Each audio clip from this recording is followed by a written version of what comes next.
كشفت برقية أمريكية سرية سربها موقع ويكيليكس أن سفير الجزائر في سويسرا إدريس الجزائري قال أمام دبلوماسيين غربيين العام الماضي إنه سيكون سعيدا بأن يضع نفسه تحت تصرف الإسرائيليين تعقيبا على ما دار في ندوة حول حظر انتشار الأسلحة النووية والملف النووي الإيراني. كذا مفاوضات السلام في الشرق الأوسط. من جهة أخرى أظهرت صور يحتفظ بها حلف الأطلسي على موقعه على شبكة الإنترنت لقاءات ومصافحات بين عسكريين جزائريين وعسكريين إسرائيليين من بينهم قائد الأركان الإسرائيلي جابي أشكنازي. هل عن جزائر أخرى غير هذه يحدثنا ويكيليكس؟ موقع التسريبات الشهير خرج على الجزائريين ببرقية نصيبهم منها الصدمة ونصيب قيادتهم حرج كبير. تحدثنا الوثيقة الأمريكية السرية المؤرخة في 13 مايو من العام الماضي عن اجتماع عقد في اليوم نفسه في جنيف السويسرية على هامش اجتماع اللجنة التحضيرية لندوة تقييم معاهدة منع انتشار الأسلحة النووية. تقول الوثيقة إن من بين من حضروا الاجتماع إلى جانب روس غودمولر نائب وزيرة الخارجية الأمريكية المكلف بالتحقق من الامتثال والتنفيذ إدريس الجزائري سفير الجزائر وممثلها الدائم لدى مكتب الأمم المتحدة والمنظمات الدولية في سويسرا وسفراء مصر واليابان وأستراليا وكندا وبريطانيا. أشار ممثل الإدارة الأمريكية خلال اللقاء إلى ما وصفها العلاقة الوطيدة بين قضية السلام في الشرق الأوسط ووضع حد للملف النووي الإيراني. ويكون السفير الجزائري قد قال لدى تناوله الكلمة إنه سيكون سعيدا بأن يضع نفسه تحت تصرف الإسرائيليين فيما يتعلق بما تسمى جهود نزع السلاح في منطقة الشرق الأوسط. هل قصد إدريس الجزائري إبداء استعداده من أجل التوصل إلى حل للملف النووي الإيراني وفقا للرؤية التي تراعي أمن إسرائيل؟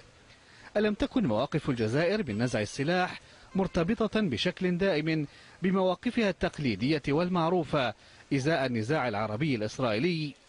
ليست ها هنا كل القضية. فكيف يصدر عرض كهذا من ممثل دولة تفاخر بأنها لا تقيم مع إسرائيل اتصالات في السر أو العلن ولا تسعى لتطبيع معها من أي نوع؟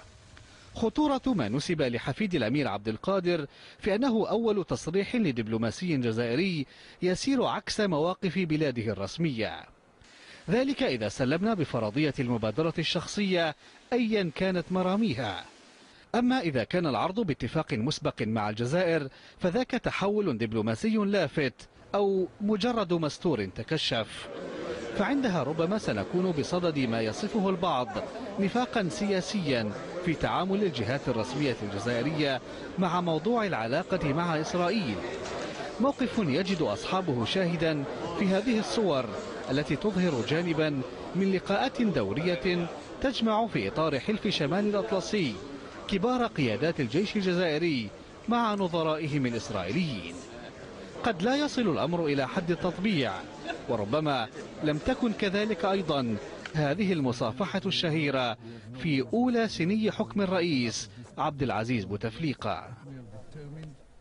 ينضم إلينا من لندن العربي الزيتوت الدبلوماسي الجزائري السابق. سيد العربي، أولا كدبلوماسي سابق ثم كمطلع ومتابع للأحداث وعلاقات الجزائر الدولية، كيف وقعت عليك هذه التصريحات التي جاءت على لسان السفير إدريس الجزائري؟ السلام عليكم ورحمة الله.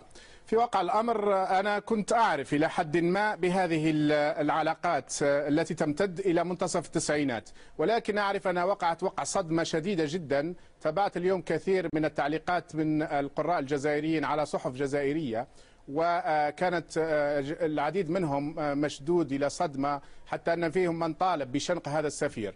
والواقع هذا يكون غير عادل، لأن السفير لم يتصرف من ذاته وليست مبادرة فردية إطلاقا، وإنما هذا يعود إلى سنة 93. الأمر كذلك سيد العربي، لأنك لا تستغرب ما قاله السفير إدريس الجزائري.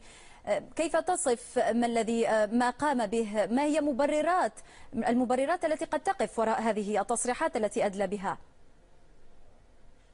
هي تكملة لمجموعة من الخطوات اتخذت منذ سنة 93 عندما ساد لدى مسؤولين جزائريين من أن معركة الجزائر مع الإرهاب الإسلامي هي مثل معركة إسرائيل مع الإرهاب الإسلامي في فلسطين، وتردد هذا على صحافة إسرائيلية عديدة.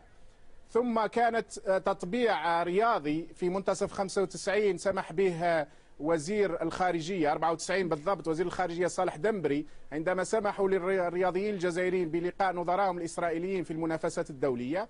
ثم كانت المصافحة الشهيرة بين مبارك وبوتفليقة على هامش جنازة الحسن الثاني. ثم كانت زيارة مجموعة من الصحفيين ووزير الثقافة الحالية إلى تل أبيب في 2001، ومباشرة بعدها عينت وزيرا للثقافة. معنى هذه المعطيات كلها سيد العربي أن هذه التصريحات ليست فردية، وإنما تعبر عن سياسة جزائرية حيال ما يحدث. أبدا ليست فردية، هي سياسة جزائرية. بوتفليقة ذاته قابل عدد من اليهود في فرنسا وفي أمريكا. شكرا جزيلا لك العربي زيتوت، الدبلوماسية الجزائرية السابق، كنت معنا من لندن.